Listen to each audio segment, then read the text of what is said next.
Vamos lá, meus amores, meus futuros advogados, trabalhar um pouquinho mais aqui para nossa querida, né, inscrição na OAB. Olha só, agora a gente vai tratar de direitos dos advogados. Disparadamente, a matéria mais importante para a tua prova.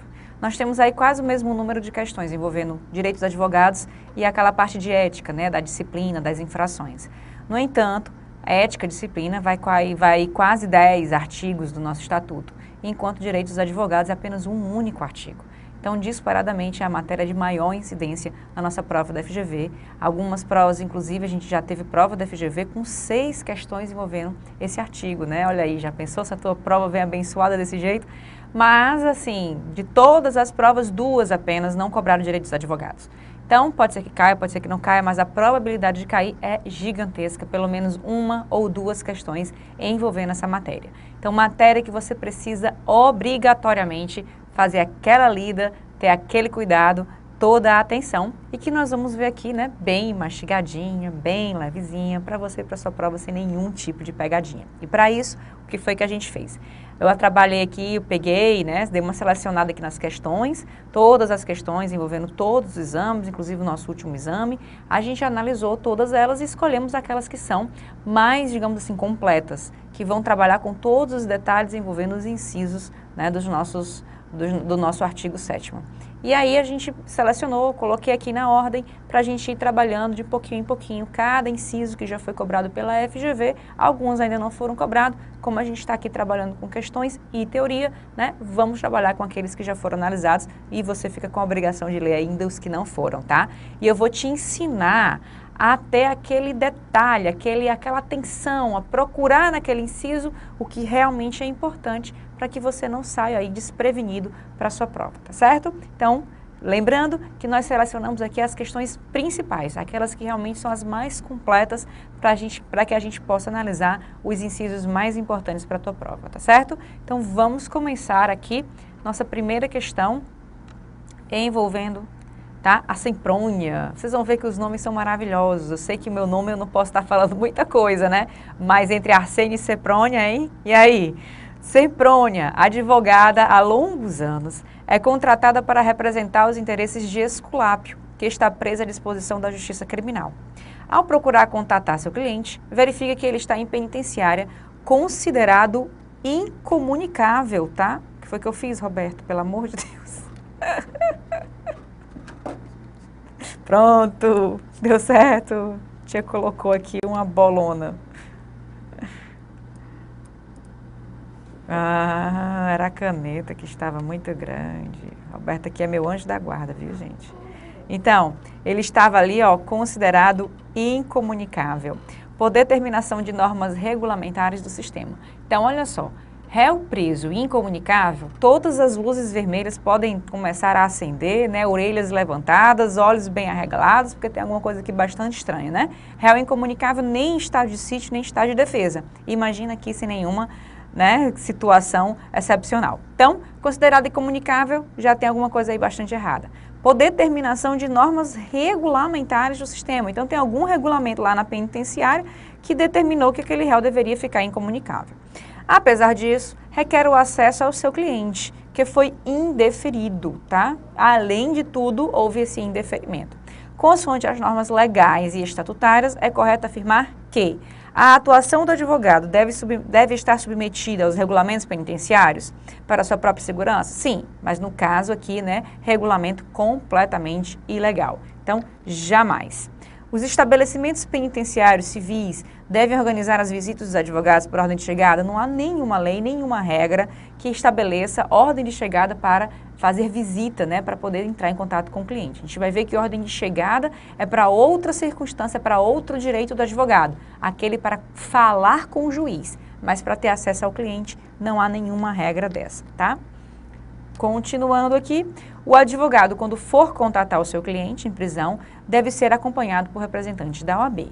Olha, pessoal, uma coisa que vocês têm que ter na cabeça para poder ler esse artigo 7º. Primeiramente, direitos dos advogados. Para que serve? Não é apenas para a gente ter direito, mas para poder permitir que o nosso exercício profissional se dê de forma livre, de forma facilitada.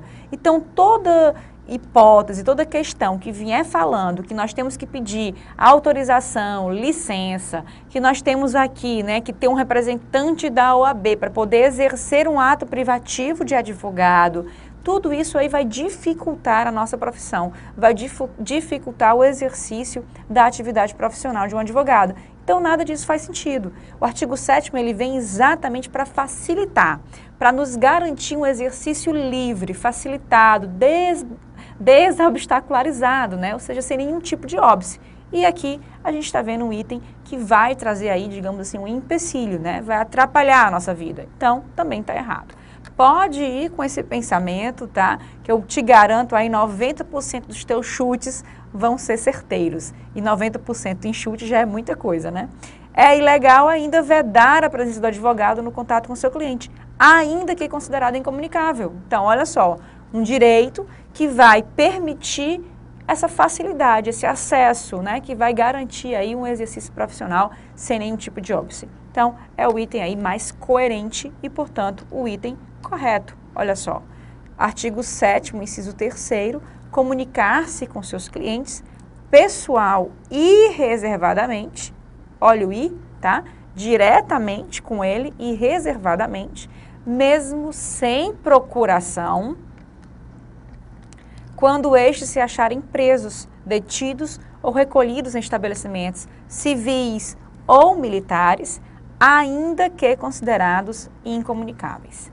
Olha só por que eu estou colocando os parênteses e estou sublinhando, fazendo coisas diferentes, para te chamar a atenção. A FGV, ela costuma cobrar sempre um caso concreto. E esse caso concreto, ele pode vir abordando vários detalhes de um mesmo inciso. Nesse caso aqui, no inciso 7º, no inciso 3º, você vai ter que a gente viu, ó, ainda que considerado incomunicáveis. Esse foi o detalhe que a nossa questão cobrou. Mas nós temos um outro detalhe importante desse inciso 3º, mesmo sem procuração. Então, esse mesmo inciso 3º, ele pode ser abordado de formas diferentes. Aqui, esse caso concreto está falando que o cliente estava incomunicável, mas pode ser que venha um outro caso concreto exigindo do advogado uma procuração para ter acesso ao cliente, como já teve questão cobrando isso daí. Então, é o mesmo inciso, só que um caso concreto diferenciado. E isso você tem que prestar atenção ao ler os incisos do artigo 7º, justamente porque a FGV pode cobrar o mesmo inciso de formas diferentes. E essas nuances concretas, como a exigência de procuração, a incomunicabilidade do cliente, tudo isso pode dar ensejo aí a questões diferenciadas. E você tem que estar atento a esses detalhes para não cair nessas pegadinhas, tá certo? Então é exatamente em cima disso que você tem que estar atento. Orienta a tua leitura nesse sentido, tá certo?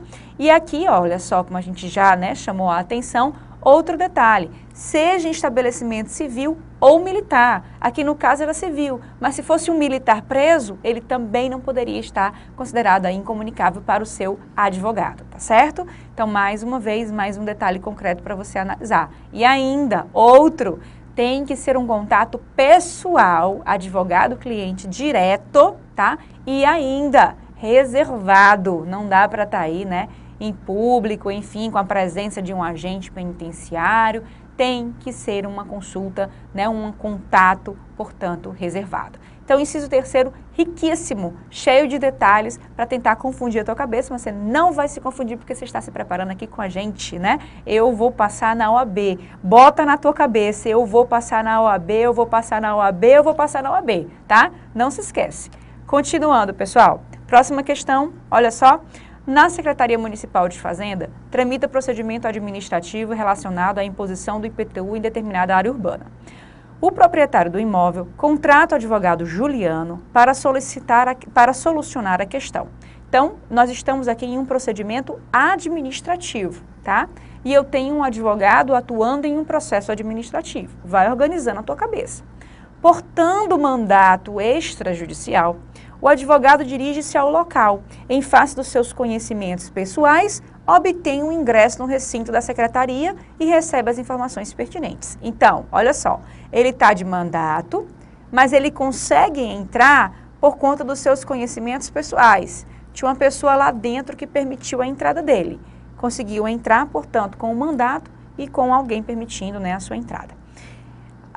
Em um dos dias em que atuava profissionalmente, viu-se interpelado por um dos chefes de seção, que questionou a sua permanência no local, proibida por atos regulamentares. Ou seja, ele não poderia estar dentro da Secretaria Municipal para resolver aquele problema de IPTU. É isso que a questão está falando. E quem proibia? Um regulamento da própria Secretaria. E aí, pessoal, a atividade desse advogado está facilitada ou obstacularizada com esse regulamento da Secretaria? Está obstacularizada. Se está obstacularizada, nós já temos aqui uma situação para poder questionar, né? Já que o artigo 7º busca sempre facilitar o exercício da advocacia. Então, por conta disso, nós já podemos pensar em uma provável, né, irregularidade. Então, diante disso, é correto afirmar que as características especiais dos órgãos fazendários limitam os direitos dos advogados. Sim, os órgãos fazendários têm característica especial, mas é aquela preferência nos atos administrativos. E isso não pode limitar o exercício da advocacia, porque o exercício da advocacia, mais uma vez, tem que ser livre, tem que ser facilitado. Letra B.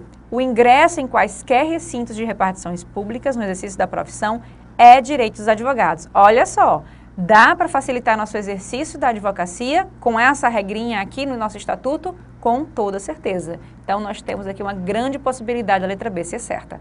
A questão em tela está vinculada à proteção do sigilo profissional. Como? Né? O que está acontecendo? Tem alguma coisa envolvendo sigilo? Nada, né? Então, letra C, jamais. Letra D, o advogado não pode ter acesso a procedimento administrativo, salvo com autorização da autoridade competente. Lembra aquela observaçãozinha que eu te falei em relação à autorização? Tá aqui, ó. A autorização limita direito. Toda vida que eu quero fazer uma coisa e eu tenho que pedir autorização para alguém para fazer aquilo ali, eu estou limitado no ato, eu estou limitado no exercício daquele ato. Então, por conta disso, a autorização não combina com direitos dos advogados. Letra D, portanto, errada, sendo a nossa letra B o gabarito. E olha aí, ó, aproveitando para analisar o nosso artigo 7º, inciso 6º, e importantíssimo porque é grande e importantíssimo porque tem vários casos concretos para a gente poder, né, ter aí a abordagem da FGV cobrando isso aí para ti. Então, olha aí, ó. O advogado, primeiramente, ele tem direito de ingressar. Ingressar, pessoal, é entrar. Isso não quer dizer que você vai manter contato, isso não quer dizer que você vai ser atendido, isso não quer dizer que você vai poder falar, isso não quer dizer que você vai poder fazer um pedido, isso quer dizer que você vai poder ingressar, entrar livremente. Ter a sua entrada, né, de forma livre, não ter ninguém ali impedindo, pedindo que você peça autorização, exigindo de você um mandato, exigindo de você ser advogado do caso, enfim, você pode ingressar livremente. Onde? Nas salas de sessões, sessão com 2 S é quando há uma reunião, tá? Tem algo acontecendo, então nas salas de sessões dos tribunais. Ou seja, se já foi aí em algum tribunal, você vai ver que a gente tem aquelas salas onde as turmas, as câmaras se reúnem. Então, naquela sala ali de sessão, você pode entrar. Mesmo além dos cancelos que separam a parte reservada aos magistrados. Ou seja, você pode passar para aquela parte onde estão os julgadores, onde estão os magistrados. Agora, sempre, né, com muito bom senso. Porque você não vai poder, de alguma forma, interromper a sessão de julgamento que está acontecendo, você não vai poder tumultuar essa sessão e, ainda mais importante, você não vai poder falar, ter acesso a esse magistrado, porque o que o artigo 7º está lhe permitindo é o ingresso. A senha, mas tem um inciso que permite que você se comunique, que você fale diretamente com o magistrado. Sim, mas não é na sessão de julgamento, é nas salas de gabinete, ou seja, naquele local onde ele está trabalhando monocraticamente, lá no seu gabinete, na sua vara, na sua salinha onde ele está trabalhando. Ali você vai poder ter acesso, vai poder falar, mas para falar com ele você vai ter que esperar uma ordem de chegada dentre os advogados que estão ali para falar. Não é uma coisa assim de imediato. Então, estou aqui fazendo uma diferença entre o direito que você tem de ingressar na sessão de julgamento e o direito que você tem de falar com o magistrado. Uma coisa é uma coisa, outra coisa é outra coisa. Aqui, no nosso inciso 6º, você está podendo ingressar, nas salas de audiência, nas salas de julgamento, mesmo além dos cancelos reservados ao magistrado, tá certo? Ingresso, entrada, portanto. A linha B, nas salas e dependências de audiências. Agora nós estamos em primeiro grau, né? E as audiências também que estiverem acontecendo em segundo grau e nos tribunais superiores. Secretarias, cartórios, ofícios de justiça, serviços notariais e de registro e, no caso de delegacias e prisões, mesmo fora da hora de expediente e independente da presença de seus titulares. Então, olha só, a linha B tem que ser explicada. Você tem direito de ingressar nas salas e dependências de audiência, secretarias, cartórios de justiça, serviços notariais e de registro, delegacias e prisões. Tudo isso você tem direito de ingressar, beleza? Agora, no caso de delegacias e prisões, você tem um direito ampliado para poder entrar mesmo fora da hora de expediente e independentemente da presença de seus titulares. Entendemos? Então, delegacia e prisões, o seu direito de ingresso ainda é maior, é ampliado. Nos outros casos, essa ressalva, essa ampliação não vai se aplicar, tá bom? Letra C. Em qualquer edifício ou recinto em que funcione repartição judicial ou outro serviço público, onde o advogado deva praticar ato ou colher prova ou informação útil ao exercício da atividade profissional. Então, praticar ato, colher prova ou informação útil atrelados ao exercício profissional, sempre perto do exercício profissional. Dentro do expediente ou fora dele. Olha aqui a questão de expediente, né? Mais uma vez aparecendo. Vejam agora que esse ingresso dentro do expediente ou fora dele, que já era permitido para delegacia e prisões, está sendo também permitido para entrar em qualquer edifício ou recinto em que funcione repartição judiciário ou outro serviço público onde ele deva praticar ato, colher prova ou informação.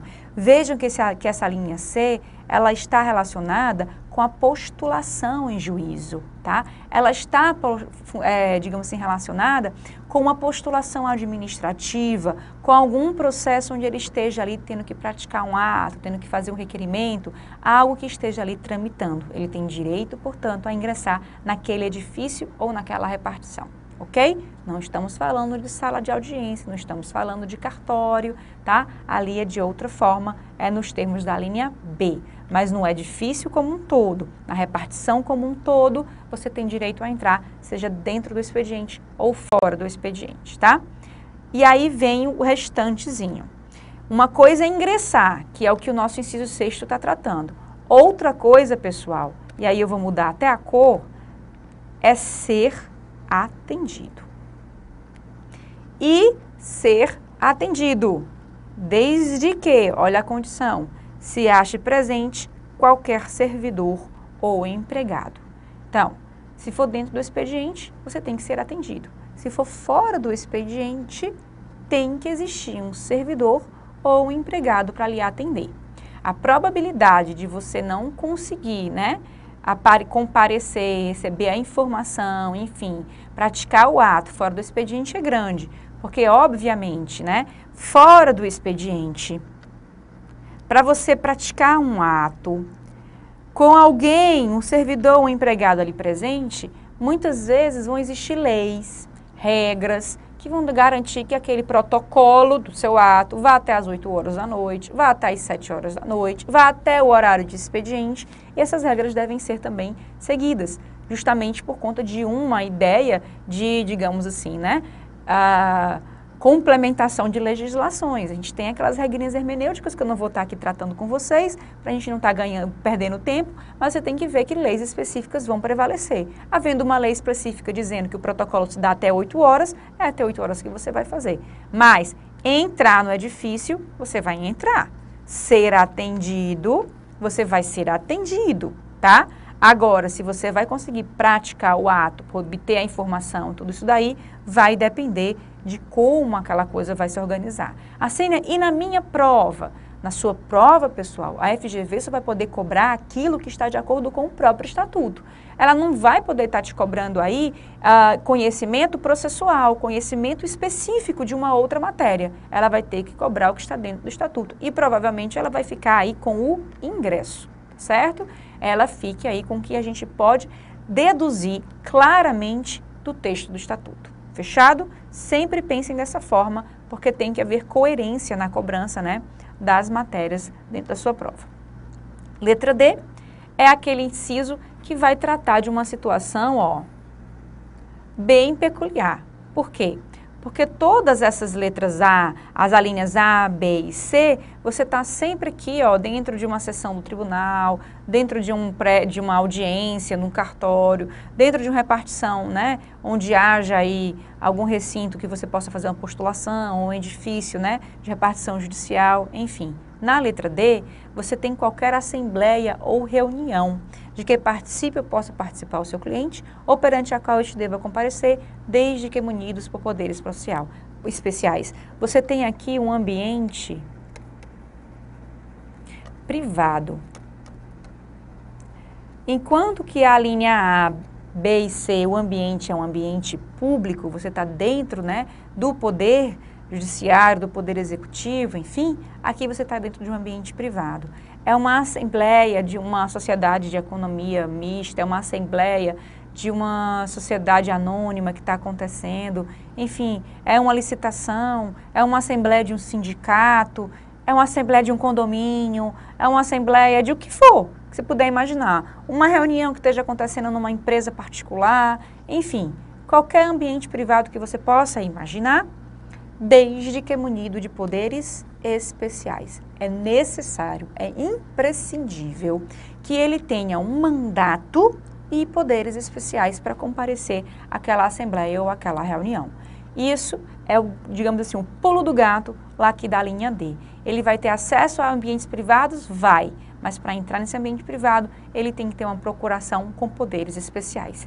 Vejam e observem que na linha A, B e C não há necessidade de mandato. Há o ingresso livre para exercício da profissão, mas a exigência de mandato não vai existir. Aqui na linha D, nós precisamos sim desse mandato, porque o nosso ambiente é privado. E aí, nesse caso, tem que estar demonstrada, né, a representação desse advogado com daquela pessoa, né, que deveria estar presente nessa assembleia ou nessa reunião. Então, é um particular que deveria estar presente e, em vez dele comparecer, quem está comparecendo é um advogado em nome dele, munido de poderes especiais. E, para isso, só um mandato realmente para poder demonstrar. Fechamos? Muito bem.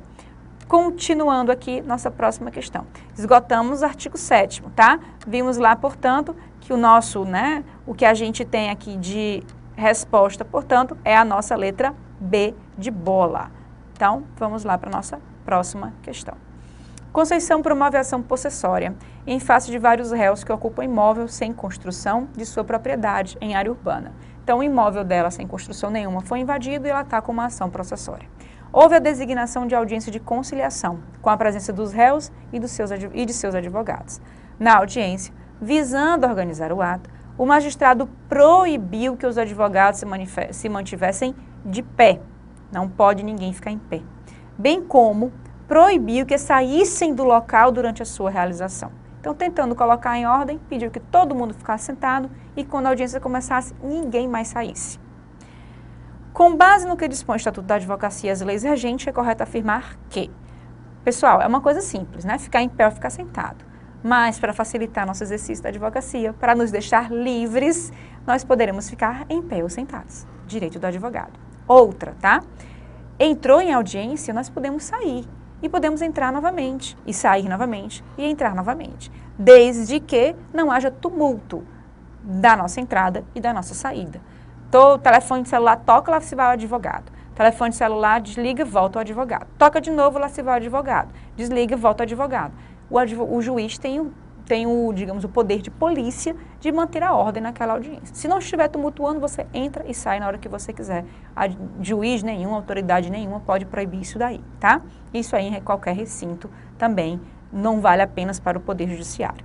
Então, nesse caso aqui, para a gente poder analisar, com base no que dispõe o Estatuto da Advocacia e as leis regentes, é correto afirmar que o advogado deve permanecer sentado na sala de audiência até o final do ato? Não necessariamente. Caso o advogado necessite retirar-se do local, deve pedir, olha aí a ideia de licença, tá lembrando? Licença, autorização, permissão, nada disso é compatível com a ideia do artigo 7º em nos dar liberdade, né? O advogado pode permanecer sentado ou de pé nos recintos do Poder Judiciário? Isso nos dá liberdade? Dá. Então, a probabilidade é grande de ser a letra C. Pode permanecer de pé caso autorizado pela autoridade competente? Mais uma vez, a autorização não é compatível com a liberdade e nem com os nossos direitos. Portanto, realmente é a letra C o nosso gabarito. Volta lá. Olha aí, inciso 7º, permanecer sentado ou em pé e retirar-se de quaisquer locais indicados no inciso anterior, independentemente de licença. Fechamos, portanto, tá aí mais um incisozinho para você, lembrando, né, que apesar de você ficar, né, assim, mas por que em pé ou sentado? Enfim, é um direito que você tem. Fique sentado ou fique em pé. Só não fique de joelhos para o juiz, tá certo? Até a nossa próxima aula envolvendo aí artigo 7º, tá? Mais direitos do advogado. E lembre-se, tá? Mais uma vez, o seu mantra, todo dia no espelho, eu vou passar na OAB. Eu vou passar na OAB. Você consegue, pessoal? E com a gente fica mais fácil ainda. Até já já.